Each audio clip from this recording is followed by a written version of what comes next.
আসসালামু আলাইকুম ওরহমতুল্লাহ। প্রিয় দর্শক, ফরজ নামাজের পর রাসূল সাল্লাল্লাহু আলাইহি ওয়াসাল্লামের শিখানো এই 11টি দোয়া পাঠ করিলে আল্লাহ পাক রব্বুল আলামিন আপনাকে মৃত্যুর পর সরাসরি বিনা হিসাবে জান্নাতে প্রবেশ করাবেন এবং আপনার জীবনের সকল গুনাহ আল্লাহ তাআলা ক্ষমা করে দিবেন। এছাড়াও এই 11টি দোয়া পাঠ করে আপনি আল্লাহ তাআলার নিকট যা চাইবেন, যত কঠিন জিনিসই চাইবেন, আল্লাহ তাআলা আপনাকে তাই দান করবেন ইনশাআল্লাহ। সম্মানিত ভিউয়ার্স, ফরজ নামাজের পর রাসূল সাল্লাল্লাহু আলাইহি ওয়াসাল্লামের শিখানো কোন 11টি দোয়া পাঠ করিলে আল্লাহ তাআলা আপনাকে এই সকল পুরস্কারগুলি দান করবেন, সেই 11টি দোয়া সম্পর্কে জানতে চাইলে ভিডিওটি স্কিপ না করে সম্পূর্ণ ভিডিওটি মনোযোগ দিয়ে দেখতে থাকুন। আর ভিডিওটি ভালো লাগলে লাইক, কমেন্ট, শেয়ার করে চ্যানেলটি সাবস্ক্রাইব করে আমাদের পাশে থাকুন। সম্মানিত ভিউয়ার্স, মুমিনের প্রতিটি কাজ ও মুহূর্ত আমল ও ইবাদত যখন সব কিছু আল্লাহর হুকুম ও রাসূল সাল্লাল্লাহু আলাইহি ওয়াসাল্লামের সুন্নত অনুযায়ী হয়, তখন সব কিছু ইবাদতে পরিণত হয় এবং সওয়াবযোগ্য হয়। আল্লাহ তাআলা বান্দার জন্য এর সব কিছু পুণ্যময় করে দেন। সুবহানাল্লাহ, আল্লাহু আকবার। সম্মানিত ভিউয়ার্স, অন্য সব কিছুর মতোই প্রত্যেক ফরজ নামাজের শেষে কিছু দোয়া রয়েছে। আমলগুলো করিলে বান্দার জীবন সুন্দর, বরকতময় ও সুশৃঙ্খল হয়। আল্লাহর রাসূল সাল্লাল্লাহু আলাইহি ওয়াসাল্লাম বলেন, প্রত্যেক ফরজ নামাজের শেষে কিছু দোয়া রয়েছে। যে ব্যক্তি এই দোয়াগুলো পড়ে বা কাজে লাগায় সে কখনো ক্ষতিগ্রস্ত হবে না। সুবহানাল্লাহ। মুসলিম শরীফ, হাদিস নং 1237। সম্মানিত ভিউয়ার্স, এখন আমি আপনাদেরকে জানিয়ে দেব জান্নাতের নাজ ও নিয়ামত সম্পর্কে। আল্লাহ পাক রব্বুল আলামিন যে বান্দার জন্য কত সুন্দর করে জান্নাত তৈরি করে রেখেছেন তা আপনারা শুনলে অবাক হয়ে যাবেন। সম্মানিত ভিউয়ার্স, আল্লাহ পাক রব্বুল আলামিন নিজ বান্দাবান্দির জন্য অনেক সুন্দর করে জান্নাত প্রস্তুত করে রেখেছেন। আল্লাহু আকবার। আমি এখন আপনাদেরকে সংক্ষেপে জান্নাতের কিছু নাজ ও নিয়ামত সম্পর্কে কোরআন এবং হাদিস থেকে জানিয়ে দেব। সম্মানিত ভিউয়ার্স, প্রথমে আমরা জান্নাতের কিছু নিয়ামত সম্পর্কে জেনে নেই। জান্নাতের নিয়ামত সমূহ। জান্নাতবাসীদের জন্য আল্লাহ তাআলা অফুরন্ত নিয়ামত প্রস্তুত করে রেখেছেন। সুবহানাল্লাহ। যেমন আল্লাহ তাআলা বলেন, ওয়া ইযা রাআইতা সাম্মা রাআইতা নাঈমান ওয়া মুলকান কাবীরা। অর্থ, আর যখন তুমি সেখানে দেখবে তখন দেখতে পাবে ভোগবিলাসের উপকরণ ও বিশাল রাজ্য। সূরা দাহার আয়াত নং 20। অন্য এক আয়াতে আল্লাহ তাআলা আরও বলেন, ফাআম্মা মান সাকুলাত মাওয়াজিনু ফাহুয়া ফি ঈশাতির রাদিয়াহ ওয়া আম্মা মান খাফফাত মাওয়াজিনু ফাউম্মুহু হাওিয়া। অর্থ, তখন যার নেকির পাল্লা ভারী হবে সে লাভ করবে সন্তোষজনক স্থান, অর্থাৎ জান্নাত। সুবহানাল্লাহ। আর যার নেকির পাল্লা হালকা হবে তার অবস্থান হবে জাহান্নাম। নাউযু বিল্লাহি মিন যালিক। সূরাতুল কারিয়া আয়াত নং 6 থেকে 9। সম্মানিত ভিউয়ার্স, জান্নাতের মধ্যে মানুষের সময়সীমা কতটুকু পরিমাণ হবে, অর্থাৎ মানুষ কতটুকু সময় পর্যন্ত জান্নাতে থাকতে পারবে, এই সম্পর্কে জানার জন্য সাহাবায়ে কেরামরা রাসূল সাল্লাল্লাহু আলাইহি ওয়াসাল্লামের নিকট প্রশ্ন করলেন, ইয়া রাসূলুল্লাহ সাল্লাল্লাহু আলাইহি ওয়াসাল্লাম, জান্নাতের মধ্যে মানুষ কতটুকু সময় পর্যন্ত থাকবে? তখন রাসূল সাল্লাল্লাহু আলাইহি ওয়াসাল্লাম একটা উদাহরণ দিয়ে বলেন, মনে করো এই সম্পূর্ণ পৃথিবীটাকে সরিষার গোডাউন বানানো হয়েছে, অর্থাৎ এই সম্পূর্ণ পৃথিবীর শুরু থেকে নিয়ে শেষ পর্যন্ত, জমিন থেকে নিয়ে আসমান পর্যন্ত পুরোটা পৃথিবীকে সরিষার গোডাউন বানানো হয়েছে। আর আসমান থেকে আল্লাহ তাআলা একটি কবুতরকে বললেন, হে কবুতর, তুমি দুনিয়াতে যাও আর একটি সরিষার দানা আনো। কবুতরটি আল্লাহর হুকুমে একটি সরিষার দানা নিলেন। তারপর আল্লাহ পাক রব্বুল আলামিন আবার 500 বছর পরে ওই কবুতরটিকে বললেন, হে কবুতর, তুমি আবার দুনিয়াতে যাও, আরও একটি সরিষার দানা আনো। এভাবে কবুতরটি আল্লাহর কথা মতো আবার দুনিয়া থেকে আরেকটি সরিষার দানা নিলেন। এভাবে 500 বছর পর পর কবুতরটি একটি করে সরিষার দানা নিতে নিতে সম্পূর্ণ পৃথিবীটা খালি হয়ে যাবে, কিন্তু জান্নাতের নাজ ও নিয়ামত অর্থাৎ জান্নাতের সময়সীমা শেষ হবে না। সুবহানাল্লাহ। অর্থাৎ অনন্তকাল নেককার বান্দাবান্দিরা আল্লাহর জান্নাতের মধ্যে থাকবে। আল্লাহু আকবার। আর জান্নাতের মধ্যে আল্লাহর বান্দাবান্দিরা যা চাইবে আল্লাহ তাআলা তাদেরকে তাই দিবেন এবং আল্লাহ পাক রব্বুল আলামিন তাদেরকে জান্নাতের মধ্যে আল্লাহ তাআলার মেহমান হিসেবে রাখবেন। আল্লাহু আকবার। এত নাজু নিয়ামত আল্লাহ তাআলা জান্নাতের মধ্যে বান্দাবান্দীদেরকে দিবেন। সম্মানিত ভিউয়ার্স, আমরা কি আল্লাহর মেহমান হতে চাই না? আমরা কি মৃত্যুর পর সরাসরি বিনা হিসেবে জান্নাতে যেতে চাই না? অবশ্যই চাই। তাহলে আজকের ভিডিওতে আমি আপনাদেরকে এরকম কিছু গুরুত্বপূর্ণ দোয়া শিখিয়ে দেব, যে দোয়াগুলো পাঠ করে আমল করিলে আল্লাহ তাআলা আপনাদেরকে মৃত্যুর পর বিনা হিসেবে সরাসরি জান্নাতে প্রবেশ করাবেন। সুবহানাল্লাহ। সম্মানিত ভিউয়ার্স, আমরা যে পরিমাণ গুনাহ করি, এই গুনাহের হিসাব আল্লাহর নিকট দিয়ে আমরা কখনোই জান্নাতে যেতে পারবো না। তাই আজকের ভিডিওতে আমি আপনাদেরকে রাসূল সাল্লাল্লাহু আলাইহি ওয়াসাল্লামের শেখানো কিছু সহজ দোয়া শিখিয়ে দেব, যে দোয়াগুলো পাঠ করে আমল করিলে আল্লাহ তাআলা আপনাদেরকে মৃত্যুর পর বিনা হিসেবে সরাসরি জান্নাতে প্রবেশ করাবেন। আল্লাহু আকবার। এছাড়াও আপনি যদি এই দোয়াগুলি পাঠ করে আমল করেন, তাহলে আপনি আল্লাহ তাআলার নিকট যত কঠিন জিনিস চাইবেন আল্লাহ তাআলা আপনাকে তাই দান করবেন ইনশাআল্লাহ। সম্মানিত ভিউয়ার্স, এখন আমি আপনাদেরকে রাসূল সাল্লাল্লাহু আলাইহি ওয়াসাল্লামের শিখানো ফরজ নামাজের শেষে পাঠ করার মতো এরকম 11টি দোয়া জানিয়ে দেব। আপনারা আমার থেকে শুনে শুনে সহি শুদ্ধভাবে দোয়াগুলো মুখস্থ করে নেবেন এবং প্রত্যেক নামাজের শেষে এই দোয়াগুলি পাঠ করার চেষ্টা করবেন ইনশাআল্লাহ। আনাস ইবনে মালিক রাদিয়াল্লাহু তাআলা আনহু থেকে বর্ণিত, তিনি বলেন, রাসূল সাল্লাল্লাহু আলাইহি ওয়াসাল্লামকে আমি বলতে শুনেছি, রাসূল সাল্লাল্লাহু আলাইহি ওয়াসাল্লাম বলেন, আল্লাহ তাআলা বলেছেন, হে আদম সন্তান, যতক্ষণ আমাকে তুমি ডাকতে থাকবে এবং আমার পক্ষ থেকে ক্ষমা পাওয়ার আশায় থাকবে, তোমার গুনাহ যতই অধিক হোক না কেন আমি তোমাকে ক্ষমা করে দেব, এতে আমি কোনো পরোয়া করব না। সুবহানাল্লাহ। অতঃপর আল্লাহ তাআলা আবার বলেন, হে আদম সন্তান, তোমার গুনাহের পরিমাণ যদি আসমানের কিনারা বা মেঘমালা পর্যন্ত পৌঁছে যায়, তারপরেও তুমি আমার নিকট ক্ষমা প্রার্থনা করো, আমি তোমাকে ক্ষমা করে দেব, এতে আমি কোনো পরোয়া করব না। সুবহানাল্লাহ। অতঃপর আল্লাহ পাক রব্বুল আলামিন আবার বলেন, হে আদম সন্তান, তুমি যদি সম্পূর্ণ পৃথিবী পরিমাণ গুনাহ নিয়েও আমার নিকট আসো এবং আমার সঙ্গে কাউকে অংশীদার তথা শরিক না করে থাকো, তাহলে আমিও তোমার নিকট সম্পূর্ণ পৃথিবী পরিমাণ ক্ষমা নিয়ে হাজির হব। সুবহানাল্লাহ। সম্মানিত ভিউয়ার্স, আমাদেরকে মৃত্যুর পর সরাসরি জান্নাতে যেতে হলে প্রথমেই আমাদেরকে শিরিক থেকে মুক্ত থাকতে হবে, অর্থাৎ আল্লাহর সাথে কাউকে শরিক করা যাবে না। শিরিক হচ্ছে অনেক মারাত্মক একটি বড় গুনাহ। তাই অবশ্যই আমরা সকলেই শিরিক থেকে বেঁচে থাকার চেষ্টা করব ইনশাআল্লাহ, এবং আল্লাহ তাআলার নিকট বেশি বেশি তাওবা ইস্তিগফার করে ক্ষমা প্রার্থনা করব ইনশাআল্লাহ। সম্মানিত ভিউয়ার্স, এখন আমি আপনাদেরকে জানিয়ে দেব রাসূল সাল্লাল্লাহু আলাইহি ওয়াসাল্লাম ফরজ নামাজের শেষে যে 11টি দোয়া সব সময় পাঠ করে আমল করতেন, এবং আমাদেরকেও খুব গুরুত্বের সহিত এই দোয়াগুলি পাঠ করে আমল করতে বলেছেন। নাম্বার 1, আল্লাহর রাসূল সাল্লাল্লাহু আলাইহি ওয়াসাল্লাম ফরজ নামাজের সালাম ফিরিয়ে আল্লাহু আকবার জোরে বলতেন। ইবনে আব্বাস রাদিয়াল্লাহু তাআলা আনহু বলেন, আমি ওই তাকবীরের আওয়াজ শুনে রাসূল সাল্লাল্লাহু আলাইহি ওয়াসাল্লামের নামাজ শেষ হওয়া বুঝতে পারতাম। বুখারী শরীফ ও মুসলিম শরীফ। সম্মানিত ভিউয়ার্স, তাই আমাদেরকে অবশ্যই নামাজের সালাম ফিরিয়ে সাথে সাথে একবার আল্লাহু আকবার পাঠ করতে হবে। নাম্বার 2, রাসূল সাল্লাল্লাহু আলাইহি ওয়াসাল্লাম প্রত্যেক ফরজ নামাজের শেষে 3 বার আস্তাগফিরুল্লাহ আস্তাগফিরুল্লাহ আস্তাগফিরুল্লাহ পাঠ করতেন। মুসলিম শরীফ হাদিস নং 1222। সম্মানিত ভিউয়ার্স, ইস্তেগফার যে শুধু ফরজ নামাজের শেষেই পাঠ করতে হবে এমনটা নয়, বরং সর্ব অবস্থায় সব সময় বেশি বেশি তাওবা ইস্তেগফার পাঠ করতে হবে।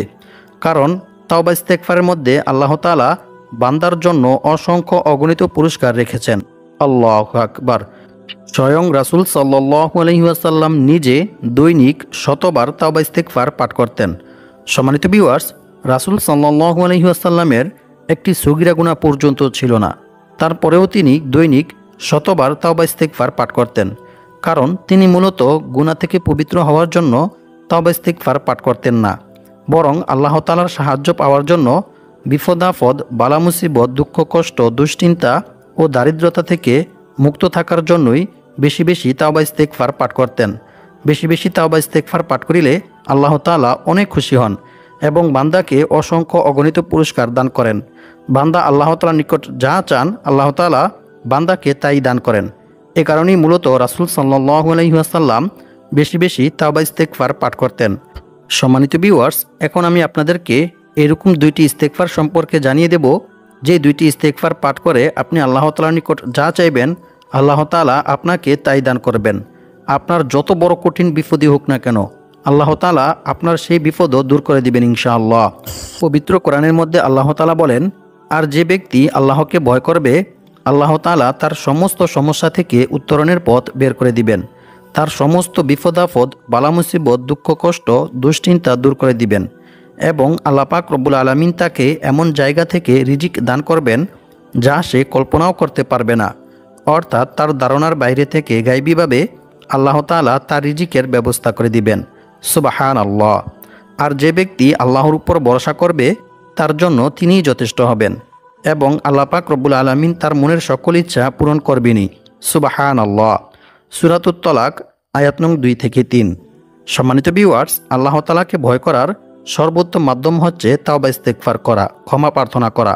বান্দা যদি তাওবা ইস্তেগফার করে, ক্ষমা প্রার্থনা করে, আল্লাহর ভয়ে আল্লাহ তাআলার নিকট ক্ষমা চায়, তাহলে আল্লাহ তাআলা অনেক খুশি হন এবং বান্দাকে অসংখ্য অগণিত পুরস্কার দান করেন।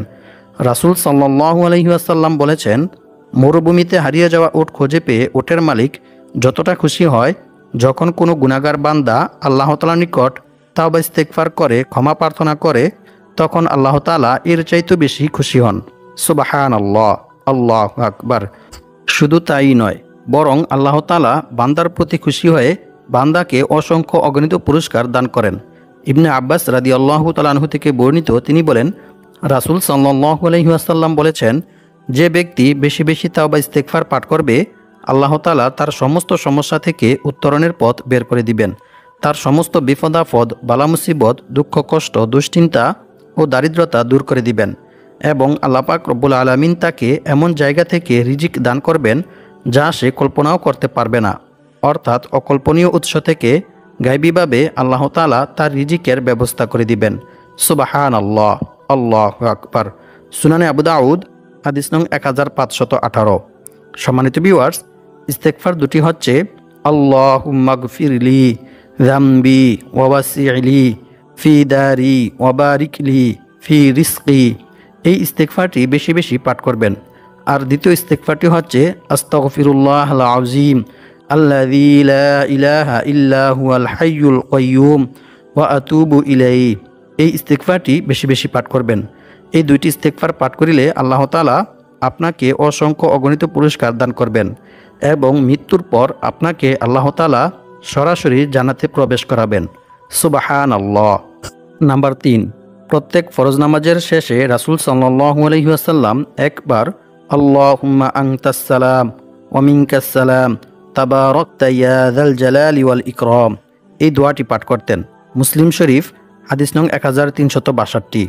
এই দোয়াটি পাঠ করে আপনি আল্লাহ তাআলার নিকট যা চাইবেন আল্লাহ তাআলা আপনাকে তাই দান করবেন এবং আল্লাহ তাআলা আপনার সকল দোয়া কবুল করবেন। সুবহানাল্লাহ। নাম্বার 4, প্রত্যেক ফরজ নামাজের শেষে রাসূল সাল্লাল্লাহু আলাইহি ওয়াসাল্লাম 33 বার সুবহানাল্লাহ, 33 বার আলহামদুলিল্লাহ ও 33 বার আল্লাহু আকবার এভাবে 99 বার এই তাসবিহটি পাঠ করার পরে 100 বার পূর্ণ করার জন্য লা ইলাহা ইল্লাল্লাহু ওয়াহদাহু লা শারীকা লাহু লাহুল মুলকু ওয়া লাহুল হামদু ওয়া হুয়া আলা কুল্লি শাইইন কাদির এই তাসবিহটি পাঠ করতেন। রাসূল সাল্লাল্লাহু আলাইহি ওয়াসাল্লাম বলেন, যে ব্যক্তি প্রত্যেক ফরজ নামাজের শেষে এই 100টি তাসবিহ পাঠ করবে তার জীবনের সকল গুনাহ ক্ষমা করে দেওয়া হবে, যদিও তা সমুদ্রের ফেনারাশি পরিমাণ হয়ে থাকে। সুবহানাল্লাহ। মুসলিম শরীফ হাদিস নং 1240। নাম্বার 5, রাসূল সাল্লাল্লাহু আলাইহি ওয়াসাল্লাম বলেছেন, যে ব্যক্তি প্রত্যেক ফরজ নামাজের পর আয়াতুল কুরসি পাঠ করবে তার জন্য জান্নাতে প্রবেশের পথে মৃত্যু ব্যতীত আর কোনো কিছুই বাধা থাকবে না। সুবহানাল্লাহ। অর্থাৎ ওই ব্যক্তি মৃত্যুবরণ করার সাথে সাথেই জান্নাতে চলে যাবে। সুবহানাল্লাহ, আল্লাহু আকবার।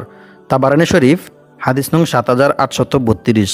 সম্মানিত ভিউয়ার্স, আপনারা সকলেই সহিহ শুদ্ধভাবে আয়াতুল কুরসিটি মুখস্থ করে নেবেন।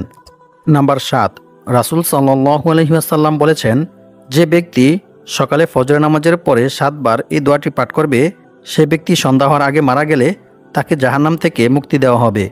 আর যে ব্যক্তি সন্ধ্যায় 7 বার এই দোয়াটি পাঠ করবে সে ব্যক্তি সকাল হওয়ার আগে মারা গেলে তাকে জাহান্নাম থেকে মুক্তি দেওয়া হবে।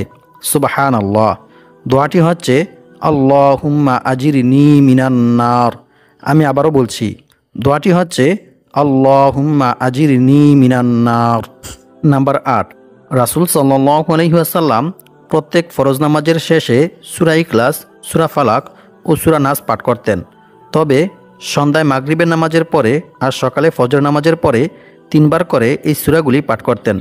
রাসূল সাল্লাল্লাহু আলাইহি ওয়াসাল্লাম বলেন, যে ব্যক্তি প্রত্যেক ফরজ নামাজের শেষে এই 3টি সূরা পাঠ করবে তার আর কোনো কিছুরই প্রয়োজন হবে না। অর্থাৎ এই 3টি সূরা পাঠ করিলে আল্লাহ তাআলা আপনাকে সকল প্রকার ক্ষতি থেকে, সকল প্রকার অনিষ্ট থেকে হেফাজতে রাখবেন। সুবহানাল্লাহ, আল্লাহু আকবার।